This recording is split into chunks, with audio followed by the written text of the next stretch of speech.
And I think there's a lot of learning that takes place. A lot of maturity comes, and I think you evolve and become a much better human being as well through volunteering abroad. Today I am here sitting down having a great conversation with Ridhi. Welcome, Ridhi. Thank you so much for joining.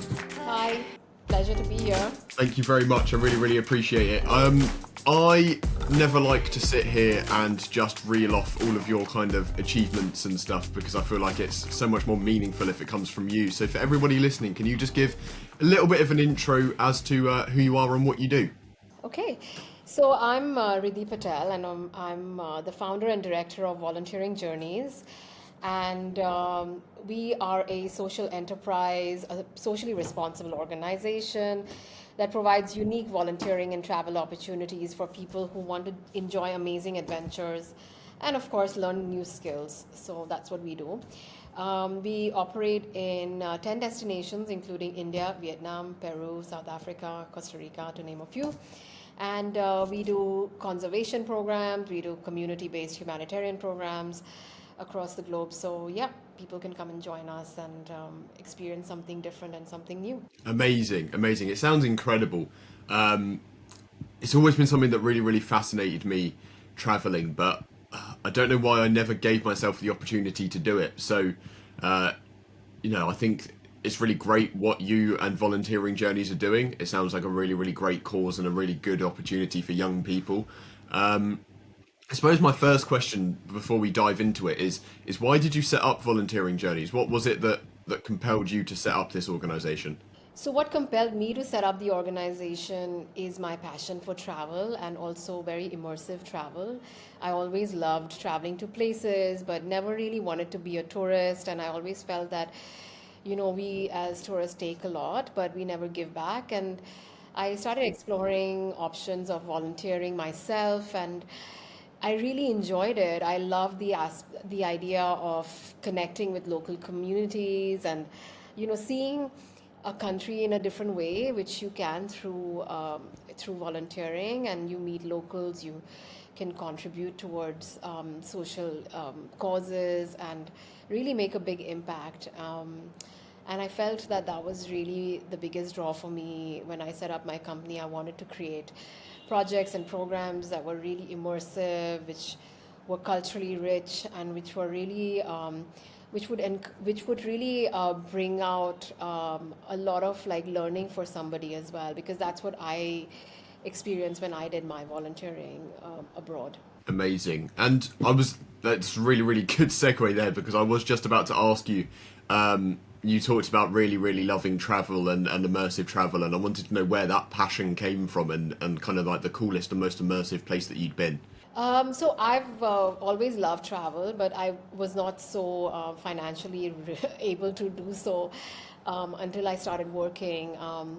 But what I did was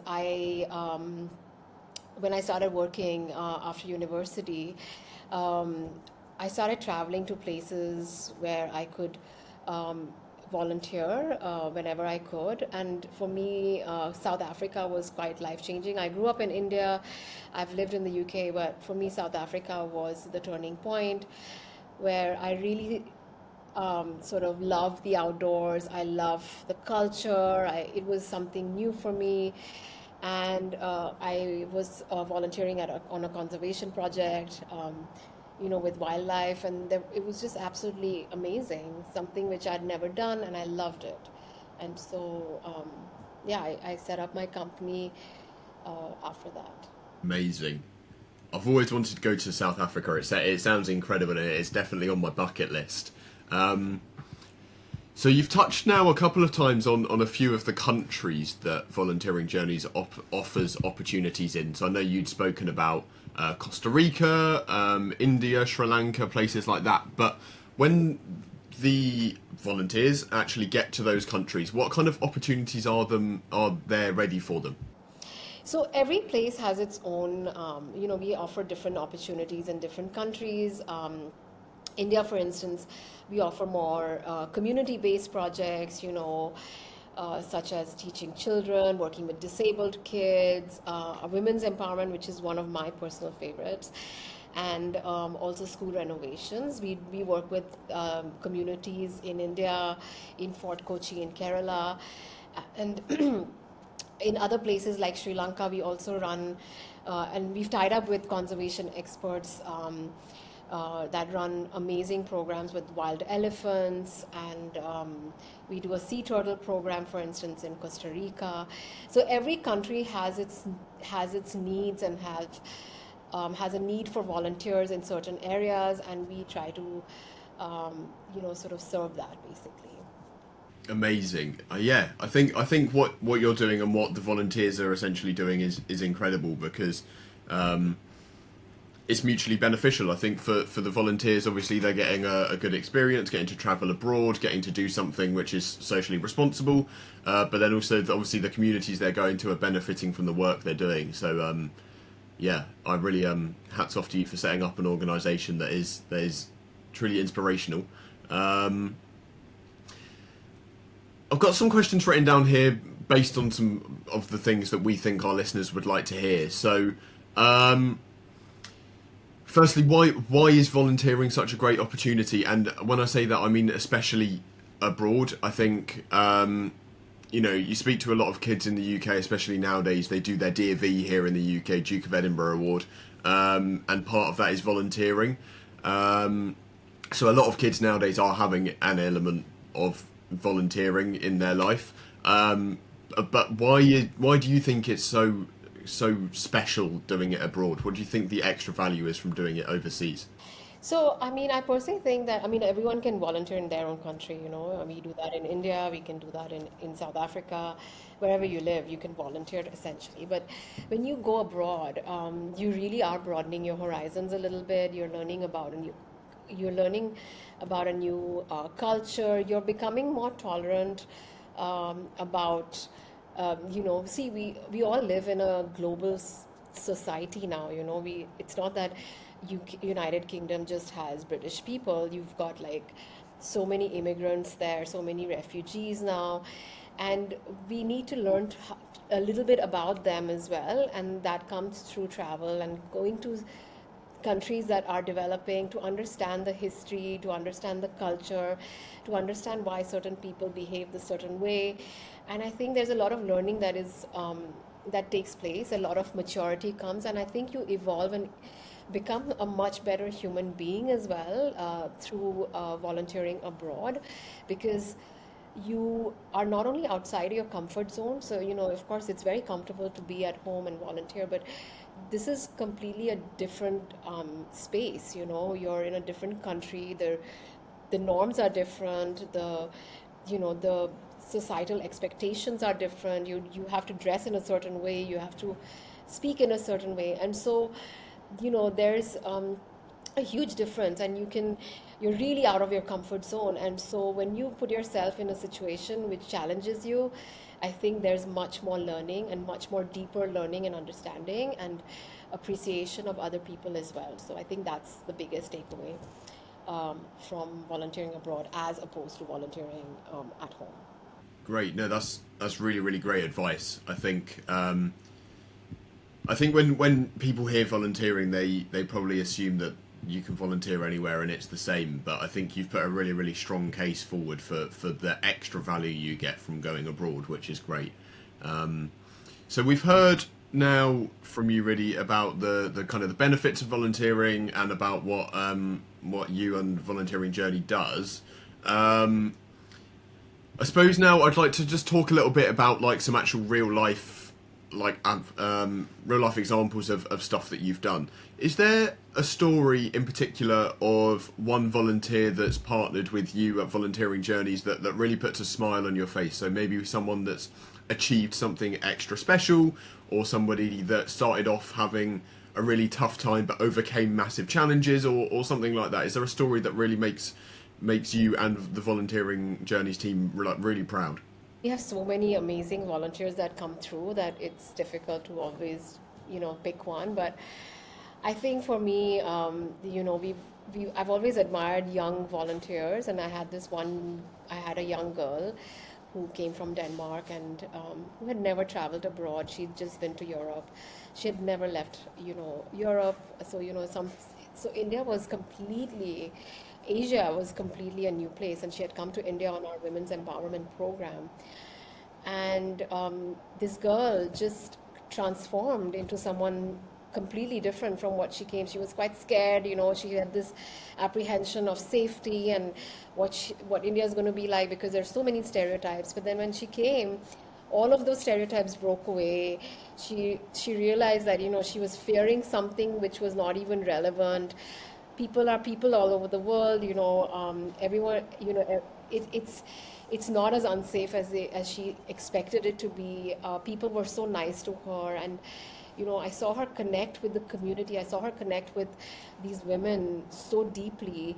They were inviting her to their homes. They were inviting her for lunch. And by the time she left after 2 months, she changed into this really confident young woman, and I know that she was ready to travel anywhere else in the world, and she would not have these apprehensions. She would not be scared. And I think when you see that transformation and you see that journey of someone evolving, and growing as a human being, it's super rewarding. And for us to see that, it's very, very rewarding. And I think that was one that was a special case. And we have many such volunteers that come through. So yeah.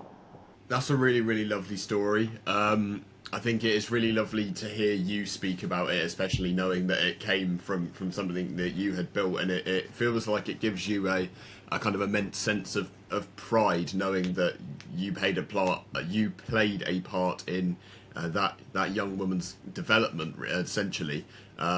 So yeah, no, that's a really, really lovely story to hear, and like you said, I'm sure there's so many more stories just like that. If you come and volunteer with you guys at Volunteering Journeys. So we've now touched on the benefits, what you can learn, stuff like that. We've spoken about real life stories. Now I'm going to take it back a step to maybe a little bit further away from volunteering as well, just to people leaving school taking the next step. What advice would you give to someone who's really apprehensive about like taking the next step and not knowing, oh, I'm coming to the end of sixth form and I really don't know what I want to do, or like, oh, I'm really scared about what happens after school? What advice would you give to those people? Well, it's always nerve-wracking when you're leaving school and you don't know what you're getting into. And I think it's really important to take time out, and do something different. Get out of your comfort zone. Don't rush into anything. Do something where you can challenge yourself a little bit, whether it's whether it's traveling solo, traveling with a friend, going for a gap year program, doing volunteering, doing an adventure program. But it's really important to engage in something which will be mentally stimulating, and where you never know what can trigger you to do something else, and um, for instance, if anyone's interested to go into the medical field and have a passion for medicine, go and do a pre-med program somewhere. See if you like it before you jump into anything. If you're interested in, any other kind of field or career that you might want to pursue, or a degree program, then, go and do a little internship somewhere, which would help you to understand and help you to do it. And it's always a little bit it's always a bit scary in the beginning, but it always works out, and that's what life is. And I think after leaving school, you just you have to start taking up these challenges, and you have to make it work for yourself. You can't just expect things to land on your lap. You have to take the plunge. You have to take the initiative to apply to places, apply for internships, apply for, book your travel abroad. Um, and if you're scared, there are always organizations like ours that, give you a platform to do it in a safe and secure way. So, choose a good organization that you can go with if you're feeling nervous, and so that you can, because, you're always going to then meet like-minded people, on another volunteer program, and that can really change a lot for you. So I would say, guys, do it and just take the plunge. Amazing, amazing. Um, Is there anything else really that you think that we haven't covered today that you would really like to put across about volunteering journeys before we finish up here? I want to make sure that you obviously get the opportunity to tell the story that you want to tell and put across the information that you want to put across. So is there anything that you think we've missed out that you would love to tell the people at home listening about volunteering journeys or about volunteering in general? Well, I mean, volunteering journeys, we provide a lot of different programs, that suit so many different kinds of people. We don't just work with students and gap year kids. We also work with people who are on career breaks and people who are in between university, school leavers, and people who are also family. If you want to bring your parents along, if you want to bring your sister along, we have family programs, we have group programs. If you have a bunch of friends who want to do it together, we can customize programs as well, depending on your interests and what you're passionate about. We can also combine it with adventure and travel elements and a little bit of sightseeing. So it can be as fun as you want, and also the key is to make it responsible. So the key is what we do is we make sure that whatever we provide is going to help the community or the environment or conservation projects, for instance. And so, yeah, I mean, if you want to sign up with us, we make sure that we pick you up from the airport. These are essentials that we provide, like airport pickups. We make sure we give you accommodation in safe places, whether it's our own volunteer house, whether it's a homestay.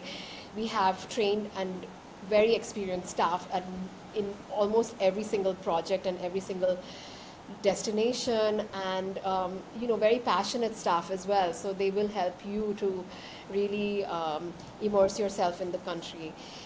This is something I'm quite proud of with volunteering journeys, is our staff, because they really make the programs and help our volunteers who've probably never traveled before. So yeah, I would say go ahead and book your first volunteer trip. Don't be nervous. Amazing. And obviously, Ridhi, we're going to do everything we can to get our listeners over to you and also to spread the word as well. So if anybody does want to get in touch with you, what are the best places to go? And how can they get in contact? Well, definitely visit the website. It's www.volunteeringjourneys.com. Get online, check out the projects, what suits you. You can give us a call. The numbers are on the website. You can email us as well, and we'll connect with you. We're also on WhatsApp, so if you send us a text, we'll get back to you as well. So there are lots of ways to get in touch, but the easiest is, of course, getting on the website and checking out what suits you. Amazing. And we'll put all of these details into the description of these. And if you're seeing this on social media, all of the details will be in the comment under this video as well. So I suppose the last thing to do is thank you, Ridhi, so much for coming on. We really, really appreciate it. Like I said, we'll make sure that we try and share your story as much as possible, because it's a truly inspiring story, and I think that it will have a profound impact on lots of people who don't know what to do when leaving school. So I suppose a thank you from me for setting up such an incredible organisation, and I hope that the future goes really, really well for you, and that hopefully you get lots more volunteers coming through your doors as well. Thank you so much, and yeah, thank you so much, Ethan. It was lovely speaking to you as well, and hopefully we get lots of volunteers to come and help our amazing projects across the world. Exactly. And that's the end of today's Not Going to Uni podcast. Thank you so much for listening. Make sure you go and check us out on social media, on YouTube, and yeah, drop us a subscribe, a follow, and a like. And I will see you next time in the next episode. Have a good one, guys.